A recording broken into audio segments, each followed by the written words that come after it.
Charles, I'm going to go out on a limb and presume that a lot of people have not seen this movie. Do you know this movie? Battleship Potemkin? I've never heard of it. Really? Oh, they showed it to us at NYU. It's a very important film. It introduced the concept of, let me see, make sure I remember what this one did. I think this introduced the concept of parallel editing, where they would, it's something that you would recognize immediately when you see it. Like if there's a car chase going on and they cut to the guy in the car and then they cut to the police station and they say, he's making a right, and they cut to the other car and then they cut to the woman in the apartment, and you get it as an observer of modern motion picture that this is a technique for building tension. But when they did it in 1901 or whenever they made this movie, and they were cutting from the battleship to the Odessa steps to this baby carriage going down the steps one at a time. I do know that movie. Audiences were confused by this. So when we watched it at NYU, it's in the context of understanding the construction of the language of film. And I just figured Hillary Clinton is a bitch, and it seems like Battleaxe. But I think it was a different word you were using. Yeah. Right. But Battleaxe is not a good thing to call a woman, right? Nor is construction, with a few of the letters left out. Right. Yeah. So anyway, I wanted to congratulate the art department on yet another great job. But before we get into the meat of the sandwich, I got to relate what just happened to me. Oh, yeah. I didn't even hear about it. What happened? Yeah. So I came up here because it's a little rainy out. Oh, yeah. And I figured I'll take the subway. So I go to the subway, and it's the number 1 line here in New York City that I was on this time. And there's only like 3 stops. And I see this guy with a expensive bicycle, and he's kitted out in the bike stuff, and he's got a man bun, and he's whatever. And he strides right up to the turnstile, jumps over it, opens the door, and there's right over here, there's the person in the little booth there who should have put a stop to it or at least said something, opens the door and wheels his bike in. Then he stands next to the door, and every time somebody doesn't seem to have any money, he opens the door and lets all these people in. Wow. And then he goes into the, and he's defiant, and he goes to a different car. And he then gets out of 14th Street and proceeds to get on his bike and at high speed go up, as people are, trying to get out of the thing, go up right next to the track, right next to the car, up and down like this. Riding the bike? Riding the bike at high speed. In the subway In the station? subway. You should have kicked him onto the tracks. Well, I was in the train, but but the point is, so I'm still on the train. He gets off, and he gets on his bike, and he's like hassling people, going up and down. Then I get off at your stop. I won't say what it is. And there's, of course, it's now raining harder temporarily, and there's a bum, block. He's going up, and there's a bum right there blocking. Come around the corner, and I see another bum. And then I see, I was there a little early, so I said, you know what, I'll have a slice of pizza. I didn't have lunch. So I'm about to go into the pizza place when I notice this filthy bum with, his sweatpants full. We need a baseline on the bum. This is a filthy bum. This is a relatively clean bum. The Ortel bum scale of bummetry, whatever, bumology. Yeah. And so this guy is really filthy, and he stops right in front of the pizza place, which is open now on Sundays. It generally didn't used to be open. This one across the street? Yeah. Somebody else bought it, I think. That's probably it. So there's a short Central American woman womaning the counter. And Personing. Yeah, exactly. Well, I'm not a biologist. Yeah. Not even, swab the cheek. Exactly. We'll know in a week what that was. Yeah, exactly. Anyway, so this person's, hey, boss, I'm hungry. Says to you. No, can you help me out? I'm hungry. And then the bum goes into the pizza place and starts hassling this kid and says, this is where you're really not going to believe this, where he starts hassling this kid and says, I want a snack. And the kid said, ill-advisedly, well, I'll buy you a slice of cheese pizza. I don't want just cheese. Oh. And with that, I turned to him. I said, get the fuck out of here. I said, you cannot come into a pizza place and beg. Get out of here. You're filthy. I don't want to see you in here. But he actually broke the cardinal rule. Beggars can't be choosers. Take the damn pizza. That's right. I mean, I couldn't believe it. It really pisses me off because, I mean, when you go, not everybody can afford to go and have a slice of pizza these days. I mean, but you're lucky if you have enough money to go out and buy any kind of food other than the food you prepare. But for some filthy bum to think that it's okay to walk in, and then for these people were too timid, I would bet that they were illegal. And they didn't want to have a scene and have cops come, whatever. Yeah. But I said to them, listen, if you let these type of people, you're going to overrun the store. They're going to spread the word the next day. You won't be able to sell anything. Right. It's going to be free food. Well, and also, if you're standing there about to pay your $3 or whatever the exorbitant $6 fee for the slice of pizza would be, well, get it with 4 scotches and it'll be $80. I know. That could work for the Times. But I mean, look, if you're in there buying the pizza and then like, oh, well, bum, have free pizza. It's like, what the hell am I doing? Give me free pizza too. No, it's just the idea that you could do that on top of this other guy who's like, well, not only am I going to fare jump with my expensive bicycle, I'm just not going to cost the city or the MTA, whatever that costs, and then open the door to anybody else. Only an idiot would pay. Exactly. You know, and then you have, and I suppose we could jump to the idiot in chief, our mayor, Mr. Waxed Head. You know, that he has to be. I mean, it's really a tough call. Who is dumber, AOC or this idiot? I mean, he gives a press conference where he thinks he's going to be like Hillary Clinton smart. You know, he's gaming the system. I bet you thought you could be able to say I was wasting money. I'm not wasting money. I'm paying this robot less than minimum wage. You know, and you're like, and you're proud of this? I mean, what is your idea here? I mean, first of all, the fully costed, you know, what this will cost the city all in. It's got to be maintained. But what does this do, Charles? Nothing. It's just driving around with video cameras on it. I was in Thailand at the airport in Bangkok in whenever it was last year in November, I think. And I was, you know, sensitive if something suddenly comes to me, close to me, and I didn't notice it, and something suddenly came close to me, and I looked, those were just the same damn thing. It was an automatic, you know, robot. I remember you told us about that. You know, and this is no... But that was cleaning, I thought you said. Well, at least that's something. I mean, you're never going to clean Times Square, and nobody's going to be intimidated by a robot that has no audio, no weapon, no nothing. Besides... every criminal in New York and you know wannabe criminal understands that the DAs aren't going to prosecute you if the robot catches you. You know? I don't even think it can catch anything. It doesn't have arms. I mean, this is stupid to me because I will look at what it could possibly do, but obviously it has cameras on it, and I think that we have enough cameras. Again, for this moron who, you know, what he does on a daily basis, I shudder to think how much money he's spending. Here's a guy as a transit cop, saved up, in theory, enough money to buy a building that he's renting out, and it's got uncured housing violations for over 10 years. He's going to try to tell us how he's making the city safer when the city's falling apart before our very eyes. If anything, the message should be across the government complexes of the planet, cut your fucking spending. Cut the employees in government. Forget about these pipe dreams. You know, these genius ideas, which are stupider than shit. 10th thing, I mean, I bet you 10 ways from Sunday, this company, whichever this company is sending money back to Adams or to somebody close to Adams or whatever. This is a crooked deal. He's going to take this robot to the club. Baby, you want to see my robot? It's ridiculous. Well, put your finger in there. What does it say? It's going to say, come here and insert your finger. You are now under arrest. Exactly. It's ridiculous. What does this night scope robot do? What does the night scope robot do? Yeah, or the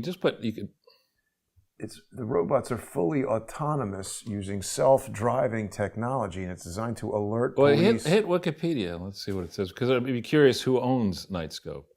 America is based in Mountain View, California. I think it's its own thing, isn't it? Public. A Chinese person would appear to be chairman of it. What could go wrong with that? Wait, what does this say about Sandy Hook? Nightscope was founded in 2013. Its founders stated that they were motivated to create autonomous security robots following the Sandy Hook shooting. Oh, because this big giant robot, stop, crazy person, do not shoot children. What you need is these parkour robots to run around and grab these people and hold them until the police come. Let's see. Oh, get the one that looks like a car. Yeah. This is the stupidest. This is like the automated butt plug robot. What do any of these robots do? It's a bullet-shaped robot that stands about 5 feet tall and has twin panels of lights. That's going to definitely scare criminals. 2/3 of the way up its body. This is like written by the person who did that video about the honey badger. It's got a long body and short legs, and it just doesn't give a shit. This is the stupidest robot in history, Charles, and I've been monitoring robots since about 1977. Oh, this is crazy. Actually, you know what? I thought of a much better robot for the NYPD to use. I don't know if you were a Jetsons viewer, Oh, yeah, Charles. I love Jetsons. But George Jetson one time lost his job to the Uniblab, which was kind of similar to... What was Chris Christie doing in a Jetson episode?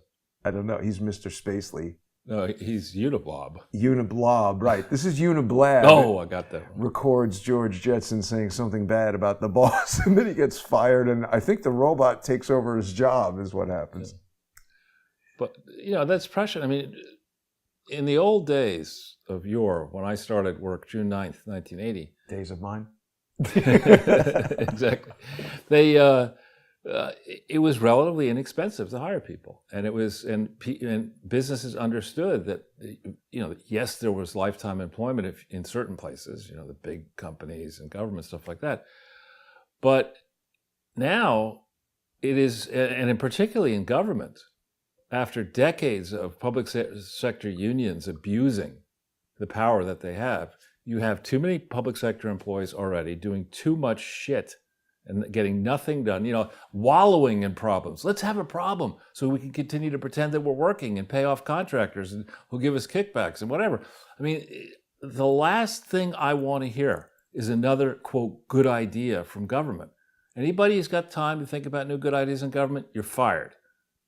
Focus on getting the education. Let's look at our kids and that idiot who's running, what's his name, Cardona, who's running the education department, says that it's outrageous for parents to believe that they should educate their children. Oh, yeah, that was... I mean, Charles, I found the new NYPD robot.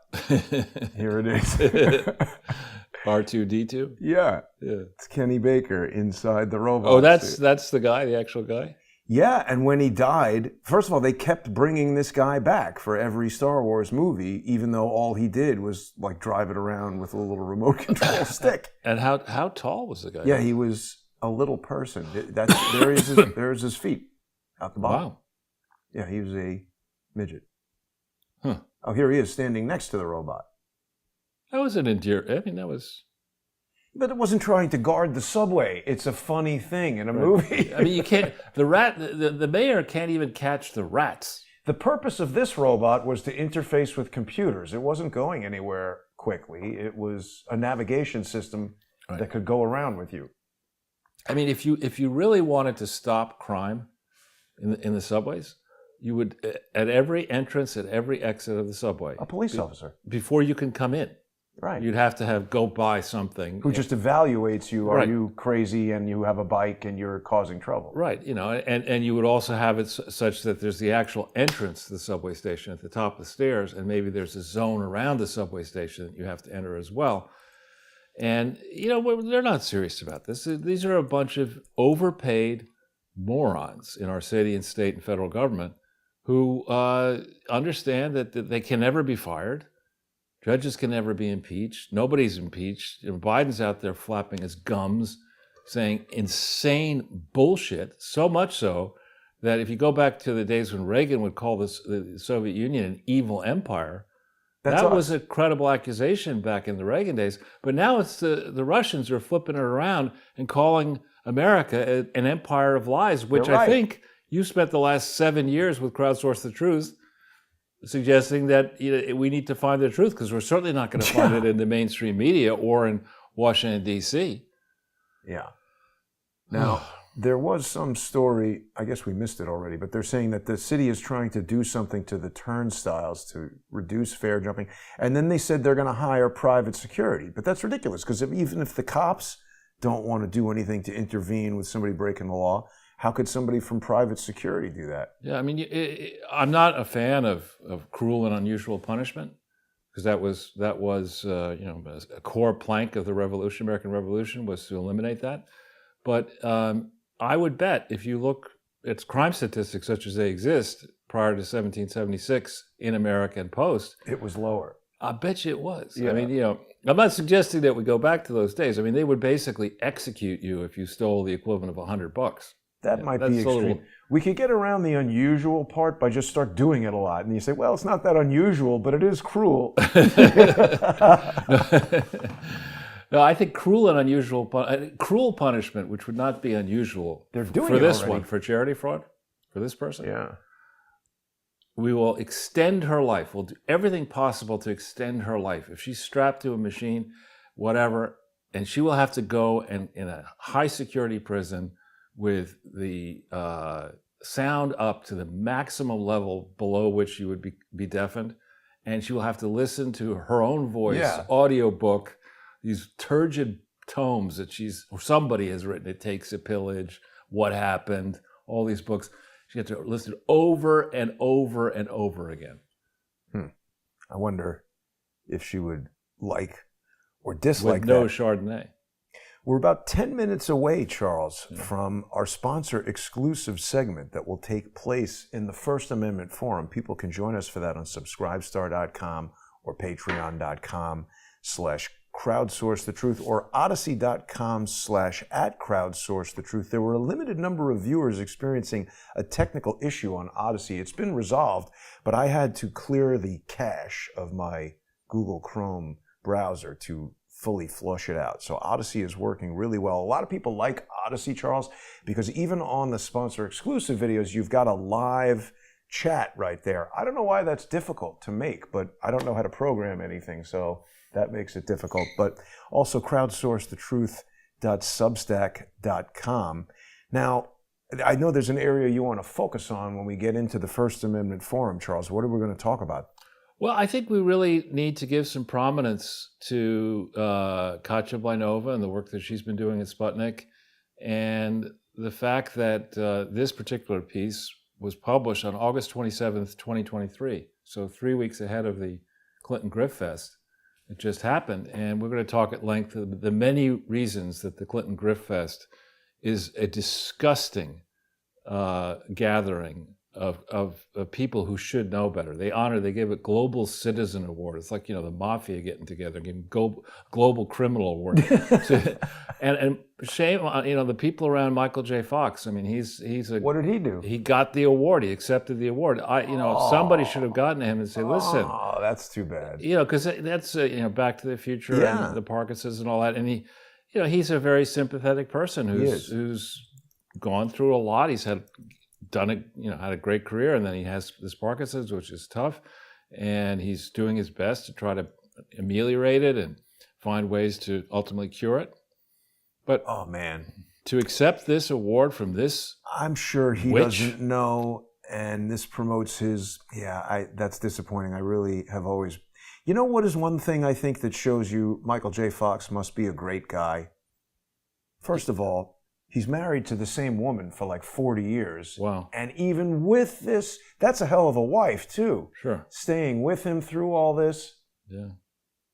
Well, I feel terrible for him. And Hillary Clinton grifting off of everybody's sympathy for Michael J. Fox. That's outrageous. He's a victim in that. He didn't know. Well, I'm just saying, shame on the people around him for not doing diligence, and the tweets, if you go on my Twitter feed, the Hillary and Bill congratulating one another for the success of this initiative, and Hillary talking about how, Bill saying it's wonderful that Hillary's been talking with the First Lady of Ukraine for over a year to promote these new values via the Clinton Grifter Initiative. How come that first family hasn't been blown up yet in Ukraine? It seems like they'd be a military target.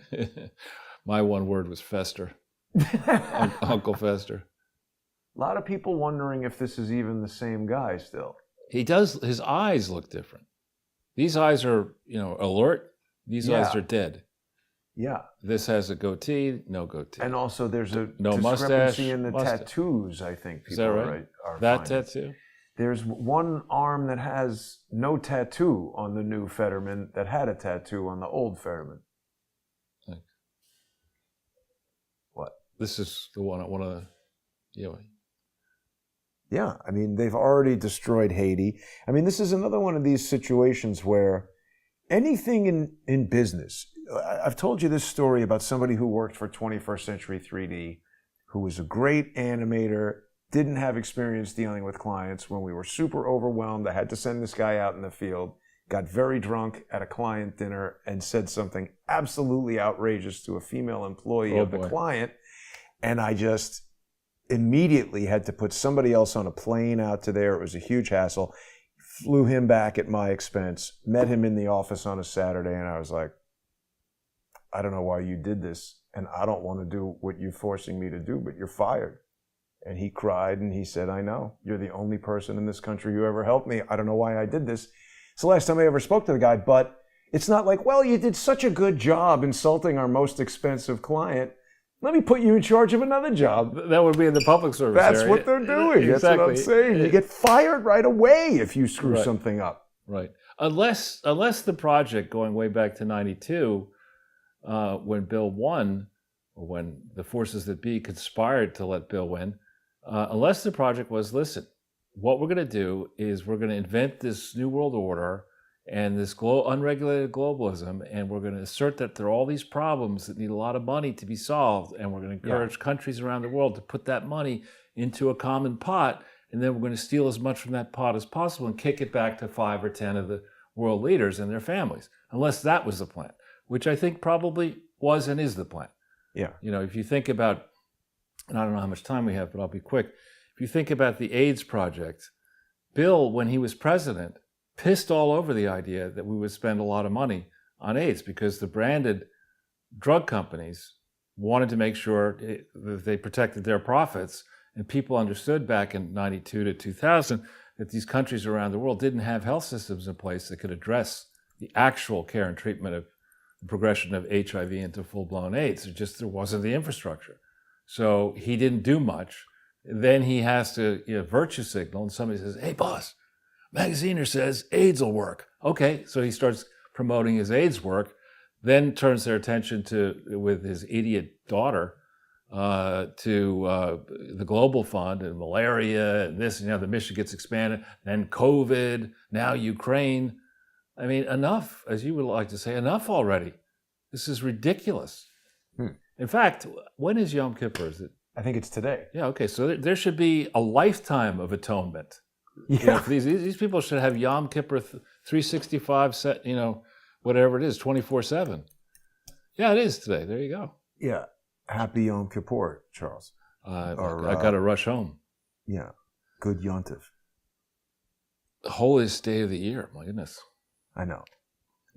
Let's be suitably reverent. Indeed. Sunday, the 24th of September. It ends at nightfall on Monday, the 25th. Mm-hmm. It's the Day of Atonement, the holiest day of the year for the Jews. And then, I'm just sort of like thinking it's Sunday. I'm kidding. My mother's cringing now watching that. So there's a lot of other stuff for us to talk about. We'll have to wait, right? Yes. Well, we can tease that we want to talk about this, and we can talk about the difficulty in accessing the information. I mean, it really is remarkable how much of this stuff has been totally memory holed. Yeah. Pizzagate will be interesting to hit. I think you're not even allowed to say that. I don't know. I didn't say that. No, we're just reading according to Wikipedia or WikiLeaks. This is. They really hated this, Charles. They've got Julian Assange stuck in jail. You never hear about him anymore. Yeah. What's happening with Julian Assange? I think he's a hero. But I'm saying they're just running out the clock on him. Nobody's really, he's not getting out. He's not getting extradited. Friends call Julian Assange imprisonment outrageous. It is. I mean, it really is. I mean, and shame on it, and the Anti-Defamation League and all these, Southern Poverty Law Center, aren't they all helping these, him? and Bernie, the millionaire and billionaire, give me more mansions, Sanders. where are all the progressives? Because this truly is outrageous behavior, and at the heart of my concerns about the Clinton Foundation.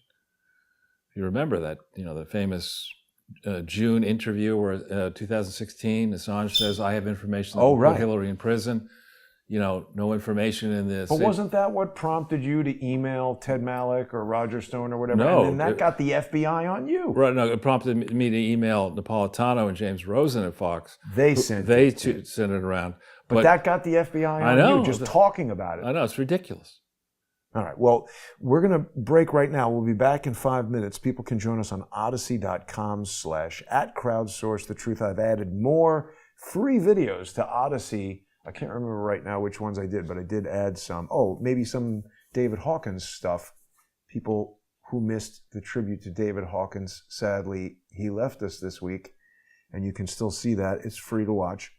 But for the First Amendment Forum, please become a sponsor on odyssey.com/@crowdsource the truth, crowdsourcethetruth.substack.com, or subscribestar.com, or patreon.com/crowdsource the truth. We'll be right back. Wayne says that Fetterman resembles Quasimodo impersonating Mr. Goodwrench. That's spot on. Good call. We'll see everybody in 5.